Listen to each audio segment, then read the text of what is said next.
Mesdames et Messieurs les membres du Conseil national du crédit, Mesdames et Messieurs de la presse, je vous souhaite la bienvenue dans les locaux du ministère des Finances et du Budget à l'occasion de la 40e session du Conseil national du crédit, la 3e réunion au titre de l'année 2023. Je voudrais exprimer toute ma satisfaction pour la qualité des travaux du Conseil national du crédit, un organe statutaire de la Banque centrale présidé par le ministre en charge des Finances dans chaque État membre de l'Union monétaire ouest-africaine. Convient-il de le rappeler? Le Conseil national du crédit joue un rôle primordial dans le dialogue entre les acteurs économiques, l'État et le comité de politique monétaire de la Banque centrale.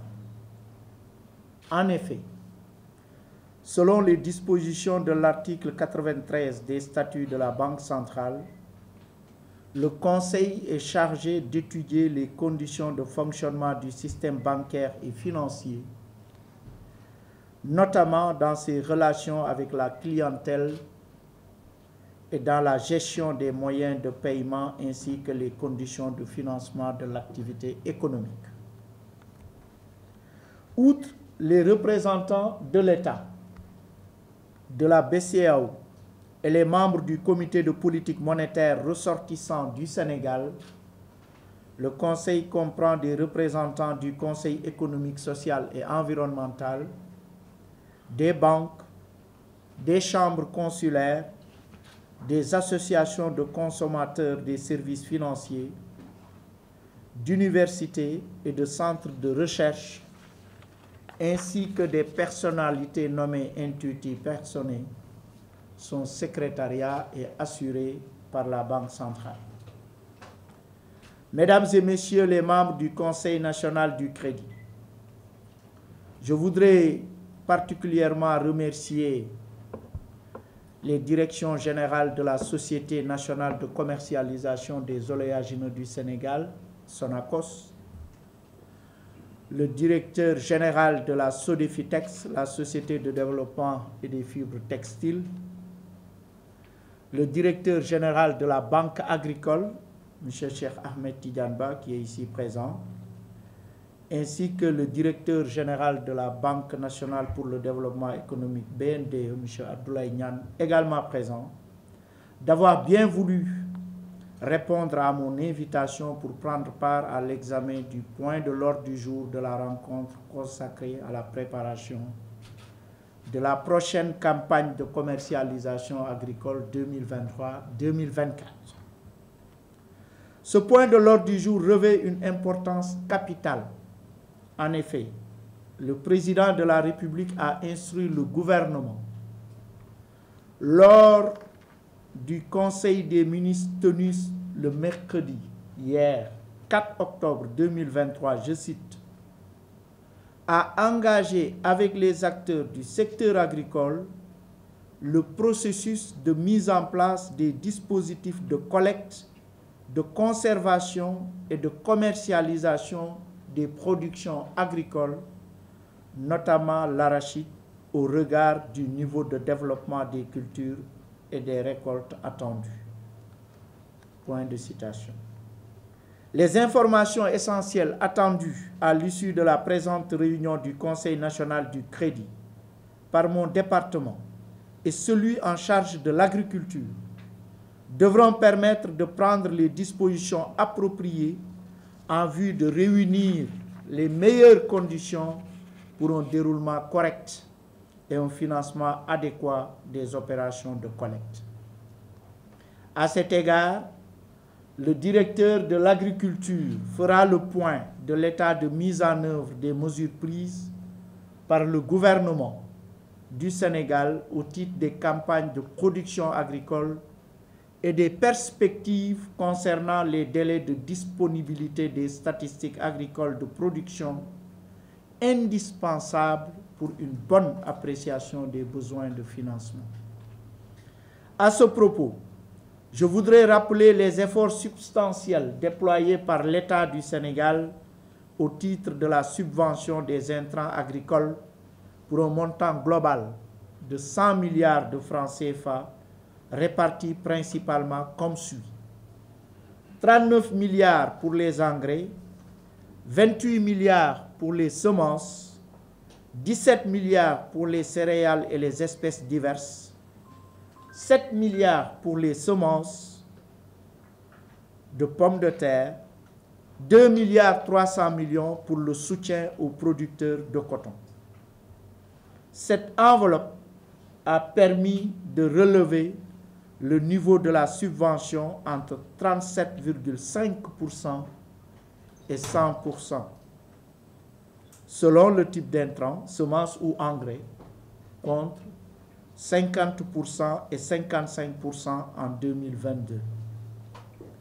Il y a également lieu de souligner l'enveloppe de 85 milliards de francs CFA dégagée pour l'acquisition notamment de tracteurs et de moissonneuses batteuses. Mesdames et messieurs, les besoins de financement pour la collecte des arachides et du coton graine au titre de la campagne agricole sont estimés à une centaine de milliards de francs CFA.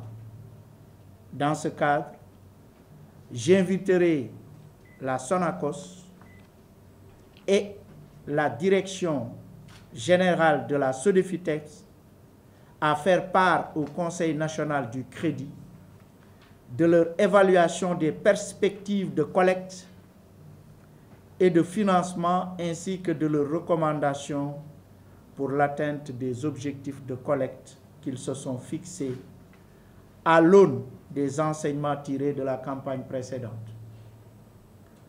J'attache une grande importance aux échanges sur ces enseignements, au regard notamment des mesures que le gouvernement compte prendre pour apporter les correctifs nécessaires aux préoccupations notées l'année dernière, en particulier au niveau de la filière arachidière. Elles ont trait notamment à la réorganisation de la collecte et au juste équilibre à trouver en ce qui concerne l'implication des acheteurs étrangers dans le circuit de commercialisation. Je demanderai ensuite aux directeurs généraux de la Banque agricole et de la BNDE, principale banque impliquée dans le financement de la commercialisation agricole, de faire le point des mesures prises ou envisagées par leur banque en vue de faire face aux besoins exprimés par les acteurs. Je rappelle qu'on parle d'une centaine de milliards de francs CFA et nos échanges devront s'appesantir sur les conditions à réunir pour l'implication élargie du système bancaire au financement de la prochaine campagne, au travers notamment de la mise en place d'un pool bancaire. M. Bokarsi aura bien noté ce paragraphe de mon discours. Mesdames et messieurs, outre ce point de l'ordre du jour consacré à la prochaine campagne de commercialisation agricole, la présente session du Conseil national du crédit abordera la situation des secteurs bancaires et de la microfinance. Il convient d'ores et déjà de souligner la bonne tenue des principaux indicateurs d'activité et de rentabilité de ces deux secteurs. Les encours de crédit des banques ont progressé de 14,5% en glissement annuel pour s'établir à 6 891 milliards de francs CFA à fin juin 2023. La qualité du portefeuille s'est améliorée. Le taux des créances en souffrance nette des provisions ressortent à 3,5% du total des crédits.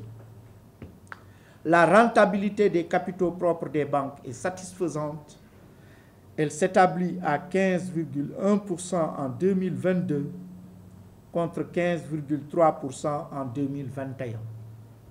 Ce profil se maintient sur le premier semestre 2023. Au plan prudentiel, les banques sont globalement en conformité par rapport aux normes fixées. Un résultat remarquable dans le contexte de la fin de la transition vers les normes BAL 2 et BAL 3 dans l'UEMOA depuis le 1er janvier 2023. Le ratio de solvabilité moyen s'élève ainsi à 13,4% à fin juin 2023 pour une norme minimale de 11,5%. Concernant le secteur de la microfinance, l'encours des crédits distribués aux sociétaires et clients a progressé de 18% en glissement annuel en s'établissant à 608 milliards de francs CFA à fin juin 2023.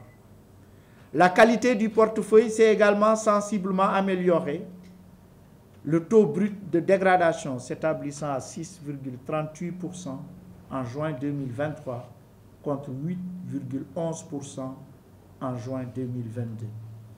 La situation prudentielle est globalement satisfaisante. En dépit des multiples et récents chocs, je veux parler, ces chocs sont liés à la pandémie de la COVID-19, au conflit russo-ukrainien qui a entraîné une flambée des prix des matières premières, un ralentissement de la croissance économique mondiale et les fortes poussées inflationnistes, les tensions sécuritaires au niveau de la sous-région, avec la forte appréciation du dollar américain et des taux d'intérêt de référence et l'impact d'événements météorologiques extrêmes. Je pense que la Banque centrale en est à sa 5e augmentation de taux directeur. C'est dire, en dépit des multiples et récents chocs, le secteur bancaire local demeure solide. Avec une situation prudentielle améliorée, je l'ai dit, à la faveur du renforcement des fonds propres effectifs des établissements de crédit et d'un taux de prêt net improductif contenu, bien que les crédits nets, tout comme les dépôts, progressent et que l'activité de portefeuille dynamique, notamment en souscription de titres publics, reste dynamique avec une hausse de la souscription en titres émis par les États. Le directeur général de la comptabilité publique et du Trésor est à ma gauche. Il pourra, au courant de la réunion, confirmer effectivement cette assertion. Dans le cas du Sénégal, cette confiance tient notamment à la résilience de notre économie. C'est très important. Lié notamment à la maîtrise du déficit budgétaire qui devrait se situer cette année à 4,9% du PIB à fin 2023, contre 6,1% à fin 2022. Et ce déficit budgétaire, il est projeté à 3,9% au titre du projet de loi de finances 2024 que j'ai eu à présenter au Conseil des ministres d'hier et qui sera aux alentours de 703,9 milliards de francs CFA.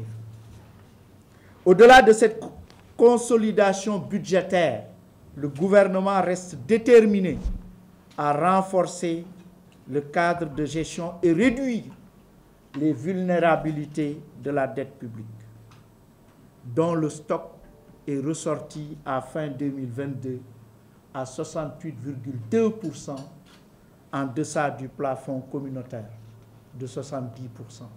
C'est important parce que très souvent, dans l'analyse du ratio d'endettement du Sénégal, on intègre les structures parapubliques qui ont un endettement de l'ordre de 8%, alors que les autres pays ne l'intègrent pas du tout.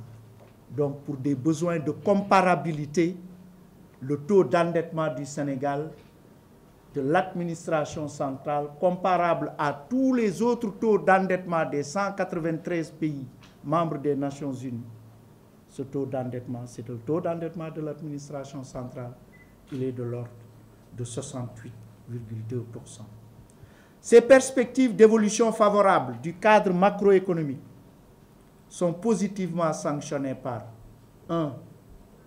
L'évaluation en termes de notation financière du crédit souverain État du Sénégal avec la confirmation des notes et perspectives relatives respectivement à BA3 avec perspectives stables pour Moody's. Au moment où beaucoup de pays ont été dégradés, le Sénégal maintient sa notation avec Moody's. Et avec Standard & Poor's, B+, perspective stable, et à A2 à court terme. Long terme pour la notation en monnaie locale par Bloomberg Investment Corporation.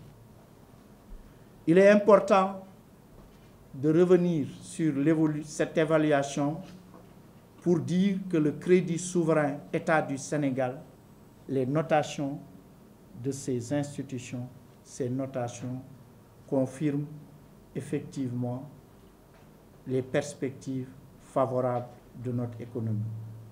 Le deuxième point qui me semble important, c'est la conclusion d'un programme économique et financier avec le Fonds monétaire international, soutenu par le mécanisme élargi de crédit et la facilité élargie de crédit, combiné à la facilité pour la résilience et la durabilité. C'est un programme que nous avons conclu le 11 mai 2023 avec un montant de 1156 milliards à décaisser entre juin 2023 et décembre 2024. Juin 2023 et décembre 2026. C'est sur 3 ans. Juin 2023, décembre 2026. La première revue se déroulera du 12 au 24 octobre 2023. Elle a été précédée d'une staff visite d'une mission des services du Fonds monétaire concluante qui s'est effectuée du 31 août au 7 septembre 2023. Il est donc à retenir que l'État du Sénégal continue à bénéficier de la confiance de ses partenaires financiers et des marchés de capitaux. Sur la base de ces considérations, et avant de clore mon propos, je voudrais féliciter le comité de suivi des recommandations des réunions du Conseil national du crédit pour les avancées enregistrées. En particulier, je note avec satisfaction les échanges très fructueux entre l'Association professionnelle des banques et établissements financiers et l'Association professionnelle des systèmes financiers décentralisés pour un appui structuré des banques au SFD. Cet appui est principalement attendu en matière de mobilisation de ressources et d'accompagnement pour le financement des PME par les SFD dans le cadre du dispositif de promotion du financement des PME-PMI mis en place par les autorités de l'Union.